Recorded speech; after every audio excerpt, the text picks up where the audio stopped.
Vamos con el estudio del traumatismo craneoencefálico. Como introducción diremos que es la primera causa de pérdida de conocimiento de la población general y es la causa más frecuente de epilepsia entre los 18 y los 35 años. Podemos clasificar los traumatismos craneoencefálicos en función de la localización del daño. El daño puede ser focal y el daño focal lo podemos dividir en fracturas del cráneo y en hematomas, que a su vez se pueden dividir en hematomas epidurales, subdurales y en contusiones cerebrales. Y el daño puede ser difuso y entonces lo llamaremos lesión axonal difusa. Vamos con el estudio primero de las fracturas, después con los hematomas y por último con el daño axonal difuso.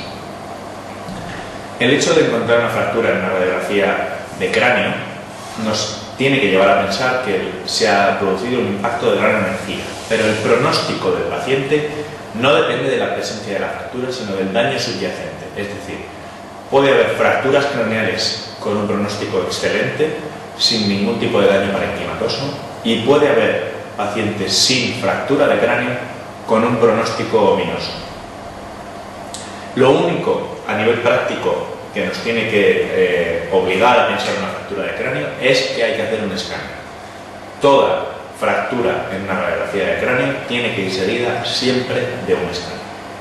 ¿Cómo distinguimos las fracturas de cráneo de las impresiones vasculares? A veces no es sencillo, pero hay ciertas pistas que nos pueden ayudar.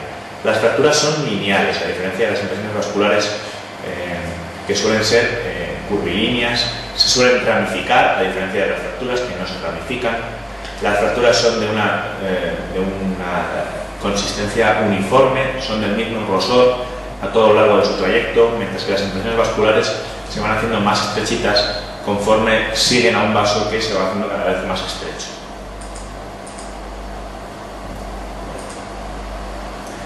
¿Qué tipos de fracturas tenemos aparte de la fractura simple? Tenemos las fracturas compuestas, abiertas, fracturas hundimiento. La fractura compuesta es una fractura que se comunica directamente con una laceración en el cuero cabelludo, en los senos paranasales, en las celdillas mastoideas o en la cavidad del oído medio. Y el tratamiento de estas fracturas consiste en desbridar la herida y administrar antibiótico, ya que hay una comunicación directa con cavidades, digamos que están de forma normal colonizadas por bacterias, de las cuales la más frecuente que produce infección es el Staphylococcus aureus. La fractura abierta es aquella que está en comunicación directa con una laceración de la dura madre y el riesgo de infección intracraneal está aumentado, es decir, son las fracturas abiertas las que conllevan un riesgo de meningitis aumentado, no las fracturas compuestas ni las fracturas simples. ¿Qué es una fractura de hundimiento? Una fractura de hundimiento es aquella en la que la tabla externa del hueso fracturado supera en altura la tabla interna del hueso no fracturado, es decir, el hueso que se fractura se hunde y queda en la profundidad con respecto al hueso que no se ha fracturado. Estas fracturas conllevan un riesgo aumentado de crisis. Así, la fractura compuesta conlleva un riesgo aumentado de infección del tejido celular subcutáneo, la fractura abierta conlleva un riesgo aumentado de meningitis, la fractura de hundimiento conlleva un riesgo aumentado de crisis epilépticas. En niños también tenemos tipos de fracturas un poco particulares. La fractura en ping-pong, que es la equivalente a la fractura en tallo verde de los huesos largos, es decir, son hundimientos cerrados. No hay una discontinuidad en el hueso, pero el hueso se hunde, ya que es un hueso que tiene una elasticidad mucho mayor que el hueso adulto y se puede deformar sin llegar a romperse. Normalmente no requiere ningún tipo de tratamiento porque con el crecimiento del cráneo desaparece la deformidad, a no ser que se localicen en zonas frontales muy visibles. Entonces se trata, pero solo por motivos estéticos. La fractura creciente o evolutiva es aquella fractura que tiene debajo una laceración de la médula madre y a través de la cual se hernia la aracnoides. Las pulsaciones del líquido cefalorraquídeo hacen que la fractura se vaya poco a poco dilatando. Eso es una fractura evolutiva. Y la fractura diastásica es aquella que coincide con el trazo de una sutura craneal y son más frecuentes en niños pequeños, menores de 3 años. Vamos con el estudio de los hematomas. Los hematomas se pueden clasificar en función de su localización. Tenemos epidurales, intradurales y una combinación de ambos. Los más frecuentes son los intradurales y estos a su vez los podemos clasificar en subdurales puros y en subdurales más una contusión parenquimatosa subyacente. De estos es más frecuente el subdural con contusión parenquimatosa. El hematoma epidural. El hematoma epidural se produce fundamentalmente en accidentes de tráfico y se produce por un desgarro de la arteria meningia media. En la inmensa mayoría de las veces, un 85% de los casos se producen por un desgarro de la arteria meningia media. Es un sangrado arterial que sangra al espacio epidural y que se ve en el escáner como una luna convexa, es decir, tanto la línea externa como la externa son muy uniformes, no hacen el contorno de los surcos, sino que hacen el contorno de la madre. Son lentes biconvexas, esa es la idea que nos tiene que dar en la cabeza. En cuanto a la clínica del hematoma epidural, hay un aspecto muy clásico que se pregunta muchas veces en los exámenes, que es el intervalo lúcido. Es un paciente que sufre un trauma craneoencefálico, puede perder el nivel de conciencia de forma momentánea, se recupera y minutos, horas después, se deteriora y vuelve a perder el nivel de conciencia. Esto se debe a que el traumatismo inicial ha sido una energía suficiente como para que el paciente pierda el nivel de conciencia, pero no lo suficiente como para mantenerlo en ese estado. El paciente se recupera, pero está sangrando su arteria meningia media, hasta que el hematoma que se acumula adquiere un tamaño tal que el nivel de conciencia se vuelve a deteriorar. El tratamiento de estos hematomas es la craneotomía. Se levanta el hueso, se evacúa el hematoma, se hace hemostasia y normalmente se puede reponer el hueso y no hay mayor problema. A pesar de lo dramático que pueda parecer, la mortalidad de estos hematomas es de menos del 10%, siempre y cuando se produzca una atención hospitalaria rápida. Porque si un hematoma epidural se produce en un medio extrahospitalario, estos hematomas crecen muy rápido y pueden producir una herniación del parénquima cerebral muy rápido y matar al paciente antes de llegar al hospital.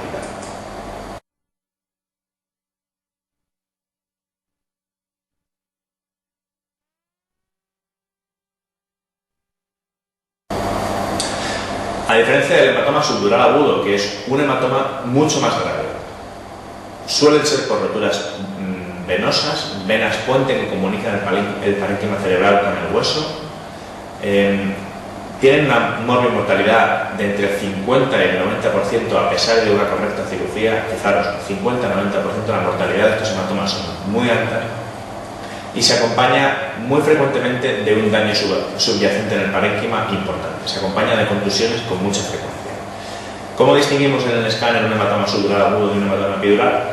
La forma del hematoma subdural agudo se describe clásicamente como de una semiluna. Y lo que vemos es una línea continua, uniforme, en la cara interna del hueso, mientras que la parte del hematoma que está en contacto con el parénquima no es tan uniforme como veíamos en el hematoma epidural, sino que dibuja el contorno de los surcos. ¿Por qué? Porque está por debajo de la dura madre, por lo tanto está en contacto directo con el parénquima cerebral. El tratamiento es el mismo, una evacuación quirúrgica bastante por craneotomía, aunque los resultados son mucho peores en este caso. ¿Qué es un hematoma subdural crónico? Básicamente es lo mismo que el anterior, pero este se produce en pacientes ancianos, anticoagulados o bien pacientes alcohólicos. Se producen traumatismos, digamos, tontorrones, de muy poca energía, de tan poca energía que hay veces que el paciente ni siquiera recuerda haber tenido un golpe. Pero como tienen alteraciones de la coagulación, se producen pequeñas laceraciones venosas que van poco a poco sangrando, y el paciente con alteración de la coagulación no es capaz de limitar ese sangrado. Por eso son hematomas que se acumulan a lo largo de días y semanas. La clínica que puede presentar estos hematomas es muy heterogénea. Pueden revelar tumores, encefalopatías metabólicas, demencias, psicosis, pueden producir focalidad con cierta frecuencia, pero lo más habitual es una cefalea de características orgánicas con déficit focal. Se hacen escáner a estos pacientes y lo que se ve es una semiluna, igual que el hematoma subdural agudo, pero en este caso hipodenso, ya que la sangre ya se ha licuado a lo largo de los días y la semana. Tiene una densidad líquida, es la misma densidad que el líquido cefalorraquídeo. ¿Cómo se tratan a estos pacientes? A estos pacientes no es necesario hacer una craneotomía, es suficiente con hacer unos trépanos, ya que esta sangre ya se ha licuado y a través de unos pequeños trépanos somos capaces de evacuarla por completo. En los casos previos, la sangre nueva, digamos, recién sangrada, se coagula y el coágulo no se puede sacar a través de unos trépanos. Es necesario levantar por completo el hueso, limpiarlo y después cerrar. Nos queda por ver la contusión cerebral. La contusión cerebral es una lesión hemorrágica intraparenquimatosa de causa traumática. ¿Dónde se localizan frecuentemente? en el lóbulo frontal y en el lóbulo temporal, en sus polos más anteriores, y también en el polo occipital. ¿Por qué se localizan aquí? Se localizan aquí porque están en contacto con la base del cráneo, que es una superficie ósea rugosa. Ante un traumatismo craneoencefálico, el cerebro se moviliza dentro del cráneo y golpea contra estas estructuras duras, tanto en la parte anterior como en la parte posterior, por el golpe inicial y por el contragolpe. El cerebro se desplaza primero en la misma dirección que el golpe y después en dirección opuesta por contragolpe.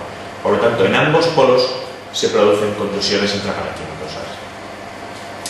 El tratamiento de estas contusiones será conservador o quirúrgico en función del tamaño y del desplazamiento que produzcan de las demás estructuras y del deterioro clínico que produzcan. Estas contusiones, al afectar al parénquima, aumentan el riesgo de padecer crisis. Ya hemos visto las lesiones focales, hemos visto las fracturas y los hematomas. Vamos ahora con la lesión difusa, con la lesión axonal difusa. La lesión axonal difusa se produce por un mecanismo de aceleración y deceleración muy brusco del cerebro. Es la lesión típica de un accidente de tráfico en el que el vehículo a gran velocidad tiene un encontronazo frontal con un objeto estático o con otro objeto el que sea, y se produce una deceleración muy brusca, de forma que toda la cabeza se desplaza hacia adelante y el cerebro dentro de ella, y frena de forma brusca. El cerebro continúa con su inercia hacia adelante y se rompen los axones largos dentro del cerebro. Estos se identifican en el escáner mediante lesiones puntiformes hemorrágicas que se ven en la unión córtico-subcortical, en el cuerpo calloso y en el área mesencefálica dorsal. Estas son las áreas que con mayor frecuencia se identifican en el escáner y su gravedad va de más superficial a más profundo. Es decir, si solamente se identifican lesiones en el área córtico-subcortical, es una lesión axonal difusa leve. Si además se encuentra en el cuerpo calloso, es una lesión moderada, y si además se encuentra en el tronco del encéfalo, es una lesión grave. Y la mayor o menor gravedad de la lesión depende de la velocidad inicial que tenía la cabeza antes de frenar. Vamos a hacer unas preguntas para fijar estos conceptos. En relación a las lesiones que se pueden producir en el seno de un traumatismo craneoencefálico, señala la que considere verdadera. La conmoción cerebral siempre se asocia a un nivel de conciencia de menos de 8 puntos medido en la escala de Glasgow. 2. El hematoma epidural suele ser de origen venoso. 3. El hematoma epidural conlleva una mayor mortalidad que el subdural. 4. Las localizaciones típicas de las contusiones cerebrales son regiones frontales y temporales. Y 5. El hematoma subdural suele presentarse con un intervalo lúcido. Bien. La conmoción cerebral simplemente es el síndrome que se produce después de cualquier traumatismo craneoencefálico, en el que el paciente presenta cefalea, irritabilidad, mareos y, por supuesto, no tiene por qué ir acompañado de una puntuación en la escala de Glasgow de 8 o menor. El hematoma epidural suele ser de origen arterial y aquí tenemos venoso. El hematoma epidural conlleva una menor mortalidad que el subdural. Y la opción 5, el hematoma subdural, suele presentarse en un intervalo lúcido. No, eso es el hematoma epidural, lo hemos visto antes. Se lacera la arteria meningia media y el sangrado produce posteriormente un deterioro. La que es correcta es la 4. Las localizaciones típicas de las contusiones cerebrales son las regiones frontales y temporales. En relación a las siguientes afirmaciones con respecto al hematoma subdural crónico, señale cuál es verdadera. 1. Siempre existe un antecedente de traumatismo craneoencefálico previo. 2. Es más frecuente en pacientes menores de 50 años. 3. La clínica más frecuente es cefalea y focalidad neurológica de aparición brusca. 4. La resonancia magnética cerebral es la prueba diagnóstica de elección. Y 5. Una de las complicaciones más frecuentes es el reacúmulo tras la cirugía, en cuyo caso será necesaria una nueva evacuación si produce clínica. Bien, la opción 1. Siempre existe un antecedente de traumatismo. Hemos visto que los traumatismos suelen ser banales, tan banales que muchas veces el paciente ni siquiera recuerda haberse golpeado la cabeza, por lo tanto no existe tal antecedente. No es frecuente en pacientes menores de 50 años, lo hemos dicho, es en pacientes ancianos, anticoagulados o bien alcohólicos crónicos. La clínica más frecuente efectivamente es de cefalea y focalidad neurológica, pero no es de aparición brusca, sino que es una cosa progresiva, es un sangrado venoso que poco a poco va rellenando el espacio subdural. La resonancia magnética no es la prueba de elección, es el escáner. Ante toda patología traumática craneal, la primera prueba es siempre el escáner. Y por último, la quinta opción y la verdadera es que una de las complicaciones más frecuentes es que, a pesar de que somos capaces de evacuar correctamente este hematoma, ya que son pacientes con déficit de la coagulación, es relativamente frecuente que se reacumule sangre en el espacio que hemos evacuado.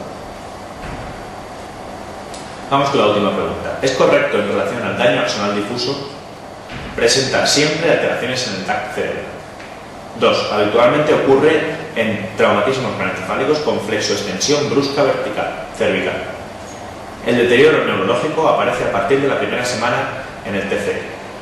El punteado hemorrágico que se ve en el escáner suele localizarse en los hemisferios cerebrales y cuerpo calloso. Y 5. Tiene muy buen pronóstico. Vamos una por una.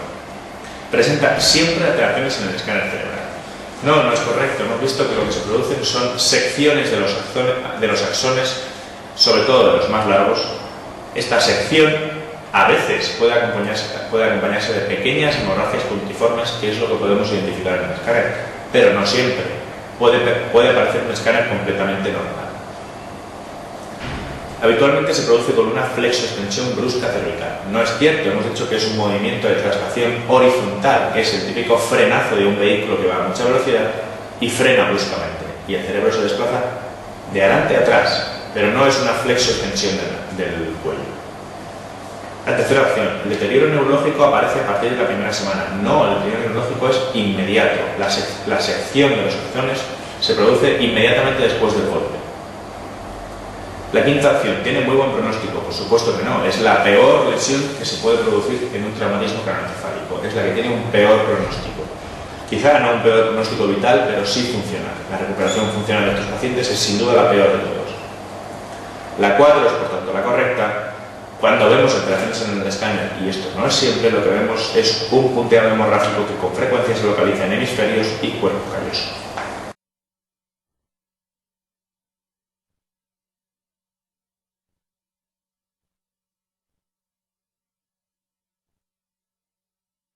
Seguimos con las complicaciones del traumatismo craneoencefálico y su manejo posterior. ¿Qué complicaciones se pueden presentar a raíz de un traumatismo? Las fundamentales son la infección, herniaciones del parénquima, isquemia del parénquima, swelling o hinchazón, epilepsia postraumática y fístulas de líquido cefalorraquídeo. La infección, ya hemos visto que las fracturas abiertas y las compuestas aumentan el riesgo de infección. La herniación, cualquier efecto masa puede desplazar el parénquima y comprimirlo a través de los orificios naturales que hay en el interior del cráneo. Todo traumatismo craneoencefálico se acompaña de cierto grado de isquemia, es el llamado daño secundario, hinchazón o edema de la zona contundida, epilepsia por lesión de la corteza cerebral, y lógicamente eso genera áreas que no están bajo una correcta autorregulación y pueden desencadenar epilepsia, fístulas de líquido por fracturas que comunican con la dura madre y que vierte el líquido cefalorraquídeo de forma continua. E incluso se pueden también producir fístulas arteriovenosas, como la fístula carótido-cavernosa. La arteria carótida se lacera en el interior del seno cavernoso y vierte sangre arterial al recorrido venoso. Una de las complicaciones más frecuentes, más importantes y que no podemos olvidar nunca es la herniación uncal. ¿Qué es la herniación uncal? Es la compresión del tronco del encéfalo por el uncus del lóbulo temporal, que se desplaza hacia medial por una masa que se encuentra o bien en el lóbulo temporal o bien en el lóbulo frontal. El ejemplo típico son los hematomas epidurales, que se localizan sobre la convexidad del lóbulo temporal, que lo comprimen hacia medial y el lóbulo se desplaza por completo, y la parte más anterior y medial, que es el uncus, comprime progresivamente el tronco del encéfalo. Una de las primeras manifestaciones de la herniación uncal es una midriasis ipsilateral reactiva. ¿Por qué? Porque lo primero que comprime el uncus es el tercer par craneal. Ya vemos que el tercer par craneal es el que se ocupa de la inervación parasimpática de la pupila, y por lo tanto su parálisis producirá una midriasis.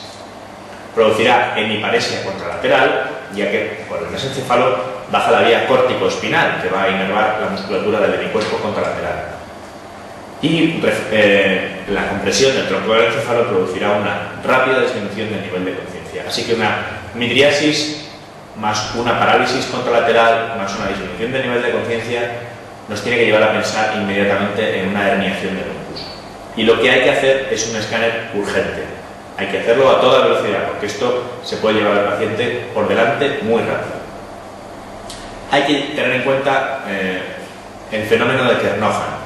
El fenómeno de Kernoghan consiste en que la herniación de todo el lóbulo temporal se produce tan rápido por una masa tan grande que lo que se comprime es el tercer par craneal del otro lado contra el borde libre del tentorio.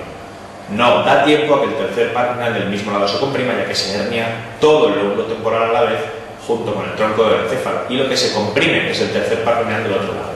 Lo que te da es un falso signo localizador, porque tendrás una hemiparesia ipsilateral al traumatismo, a la masa, y una midriasis contralateral, es decir, todo lo contrario que esperarías encontrar. Dividimos el traumatismo craneoencefálico en función de la puntuación en la escala de coma de Glasgow. Una puntuación de 15 o 14 lo clasifica como leve, una puntuación de 9 a 13 como moderado y una puntuación igual o menor de 8 como un traumatismo craneoencefálico grave. Así que vamos a ver cómo es la escala de coma de Glasgow. La escala de coma de Glasgow evalúa la apertura de los ojos, la respuesta verbal y la respuesta motora. En cuanto a la respuesta de los ojos, se puntúa de 1 a 4. Ninguno de los tres aspectos se puntúan nunca como 0. La peor puntuación es siempre un 1. En cuanto a los ojos, una apertura espontánea de los ojos se puntúa como 4. Una apertura a la voz, a las órdenes, como un 3. Una apertura al dolor como un 2. Y no apertura ni al dolor ni a la voz como un 1. En cuanto a la respuesta verbal, se puntúa como 5, un paciente que está orientado en tiempo y espacio. Como 4, un paciente que es capaz de mantener una conversación pero está desorientado. Como 3, un paciente que emite palabras, es decir, sonidos reconocibles, pero que son completamente confusas, inadecuadas, no tienen nada que ver con la conversación que seguimos con él. Se puntúa como 2, un paciente que emite sonidos, pero que no son palabras, son sonidos incomprensibles. Y se puntúa como 1 cuando no hay respuesta. En cuanto al aspecto motor, que es de los tres aspectos de la escala de Glasgow el más importante y el que tiene un factor pronóstico de mayor relevancia, se puntúa como 6 aquel paciente que obedece órdenes. Se puntúa como 5 aquel paciente que localiza el dolor. Con 4 el paciente que retira al dolor. El paciente que presenta una flexión anormal se puntúa como 3. El paciente que presenta una respuesta extensora como 2 y el paciente que no tiene ningún tipo de respuesta como 1. ¿Qué es una respuesta flexora y qué es una respuesta extensora? Muy bien, cuando la lesión se sitúa por encima del nivel del núcleo rojo que está en el encéfalo, la respuesta al dolor del cuerpo consiste en una flexión del antebrazo sobre el brazo y una flexión de la muñeca con rotación externa, es decir, esta posición.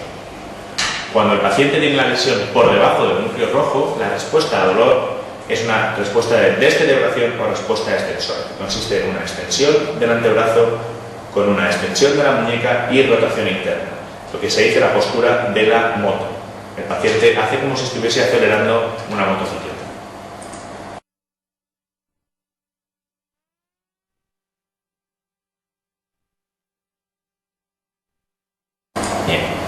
¿Qué hacemos con el traumatismo craneoencefálico leve? Aquel que se puntúa con un 15 o con un 14. Aquel que se puntúa con un 14, sea cual sea el punto que ha perdido, tiene que ser vigilado con un escáner craneal. Independientemente de si ha perdido un punto por desorientación, por respuesta motora o por respuesta ocular, se tiene que llevar un escáner craneal. ¿Qué pasa con aquellos que han sufrido un traumatismo craneoencefálico leve y tienen una puntuación de 15? Debemos hacer una prueba de imagen, un escáner, aquel que haya presentado vómitos, pérdida de conocimiento tras el traumatismo, amnesia postraumática o que presente cefalea orogeniana. Si cualquiera de estos es un sí, hay que hacer una prueba de imagen. Si no presenta ninguno de ellos, el paciente se puede ir de alta. Se hace una prueba de imagen a aquellos que tienen criterios para ello y se mantiene en observación 6 horas si ha sido normal. Si es patológica, entonces el paciente queda ingresado a cargo de la cirugía. ¿Qué hacemos con los traumatismos craneoencefálicos graves? Algo que ha cambiado radicalmente el pronóstico de estos pacientes es la monitorización de la presión intracraneal. La monitorización de la presión intracraneal se puede realizar mediante un catéter que va directamente al ventrículo cerebral y se monitoriza la presión en el líquido, o bien mediante fibra óptica que se coloca en la profundidad del parénquima cerebral y de forma indirecta mide la presión dentro de la cabeza. ¿A quién monitorizamos la presión intracraneal? A todos aquellos traumatismos craneoencefálicos graves, tienen que ser aquellos que son graves y presentan o bien un escáner patológico o bien un escáner normal y además o bien son mayores de 40 años o bien tienen una tensión arterial sistólica menor de 90 o bien han presentado una postura motora patológica uni o bilateral. La respuesta que hemos visto antes, flexora o de decorticación o extensora de descerebración. Es decir, traumatismo craneoencefálico grave con escáner patológico o con escáner normal, mayor de 40 años, tensión arterial sistólica menor de 90 o postura motora patológica. Una vez que lo hemos monitorizado, esto es un esquema que nos enseña cómo se monitoriza la presión intracraneal. El catéter va directamente al ventrículo y esto va conectado fuera de la cabeza del paciente a un transductor que nos da la morfología de la onda. Esta es la morfología de una onda de presión normal. La presión es sincrónica con la respiración, es decir, cuando el paciente inspira, la presión dentro de la cabeza disminuye, ya que al inspirar se crea una presión negativa intratorácica que digamos que succiona la sangre venosa de la cabeza. Eso disminuye el volumen de uno de los compartimentos intracraneales, que es el volumen sanguíneo, y por lo tanto disminuye la presión. Igualmente, cuando el paciente expira, el retorno venoso se ve dificultado, ya que hay una presión positiva intratorácica, y es la misma explicación, pero al revés. Esas son las ondas grandes que vemos en el esquema, y a su vez cada una de las ondas grandes está dividida en muchas ondas chiquititas, que son sincrónicas con la presión arterial. La presión sistólica causa el primer pico de presión que vemos en el esquema. Este pico de presión se difunde como una oleada que nos da el segundo pico, y el tercer pico es el pico diastólico de la presión.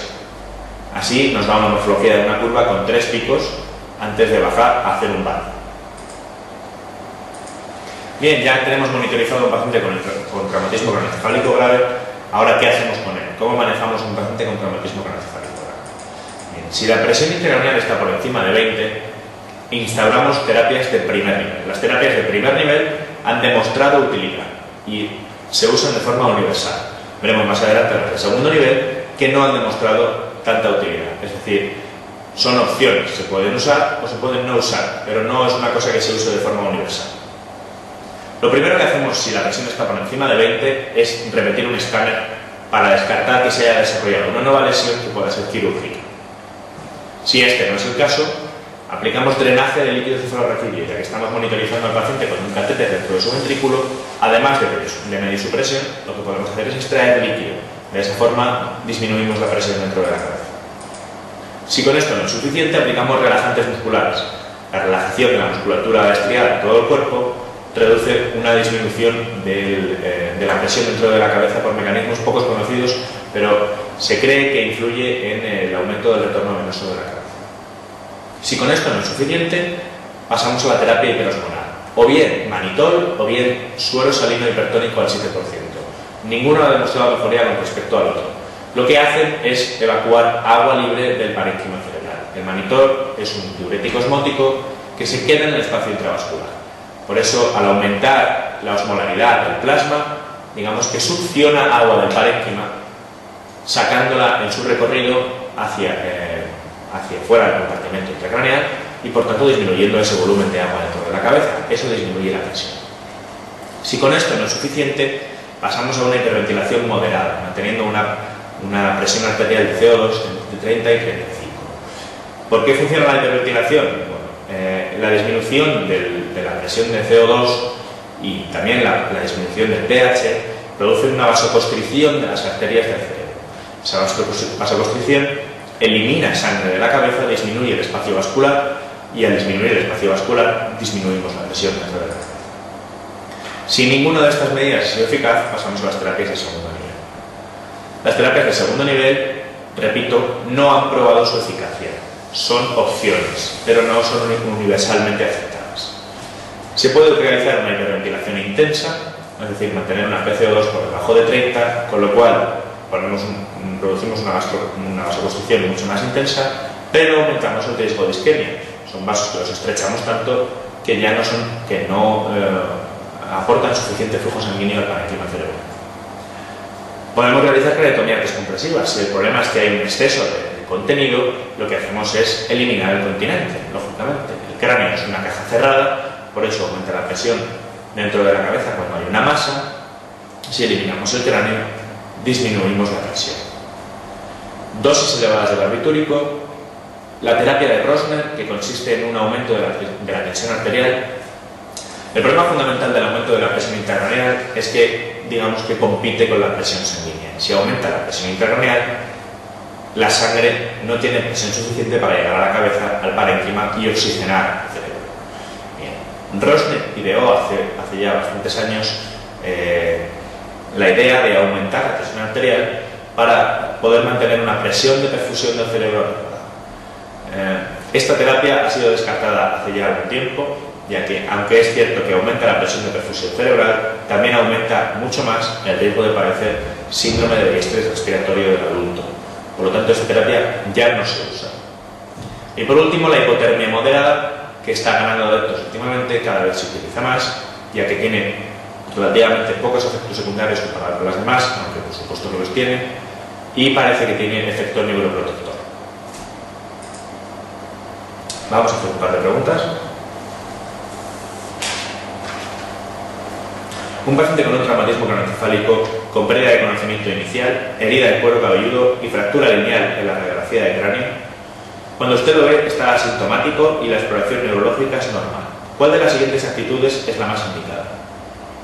Alta a su domicilio, TAC craneal y si es normal, alta, TAC craneal para descartar lesiones asociadas e ingresar 24 horas para la observación, TAC craneal y cirugía de la fractura realizando fijación interna, TAC craneal y si es normal, dará antibióticos profilácticos por el riesgo elevado de infección intracraneal. Bien, ¿qué actitud tenemos que tener con este paciente? Es un paciente que tiene una fractura lineal de cráneo, que ha presentado una pérdida de conocimiento y que tiene una herida de cuero cabelludo. No nos dicen si la herida se comunica o no con la fractura. En cualquier caso, lo que está claro es que el paciente no se puede ir a su domicilio sin una prueba de imagen. Así que la opción 1 queda descartada. Después, no hemos dicho en ningún momento que las fracturas craneales sean quirúrgicas. Las únicas que se deben reparar son aquellas que producen fístula de líquido cefalorraquídeo, las fracturas en ping-pong de los niños por problemas estéticos y poco más. El resto de las fracturas cierran solas. El pronóstico del paciente, lo hemos dicho, lo primero, no depende de la fractura, sino del daño parenquimatoso subyacente. Por tanto, la opción 4 tampoco es correcta. Entre la opción 2 y la opción 3, que son las que parecen más correctas, nos decantaríamos por la 3, ya que, aunque el escáner craneal sea normal, es necesario mantener al paciente en observación por lo menos 6 horas, porque existen lesiones que se manifiestan de forma diferida, es decir, en el momento inicial no hay ningún tipo de lesión, pero son contusiones tan pequeñas que no se vieron al principio y que crecen posteriormente. Por eso es necesario mantener al paciente en observación unas cuantas horas. Una mujer de 40 años que consulta por exoftalmos unilateral pulsátil, estrabismo convergente del ojo derecho y sensación de soplo retroocular, con el antecedente de traumatismo craneal hace 24 horas, llevará a pensar en el diagnóstico de 1. Neumoencefalotensión, 2. Aneurisma postraumático de arteria oftálmica, 3. Meningocelia intraorbitaria, 4. Trombosis de seno cavernoso y 5. Fístula carótido cavernosa. Bien, tenemos un paciente con exoftalmos, es decir, una protrusión del globo ocular hacia adelante, que es pulsátil y que la paciente tiene una sensación de soplo retroocular. Todo ello nos lleva a pensar que lo que le pasa a esta paciente es que tiene una fístula carótido cavernosa. La carótida se ha lesionado y está echando sangre al árbol venoso, aumentando mucho la presión que habitualmente maneja el árbol venoso. Por eso el globo protruye hacia adelante y tiene sensación de soplo.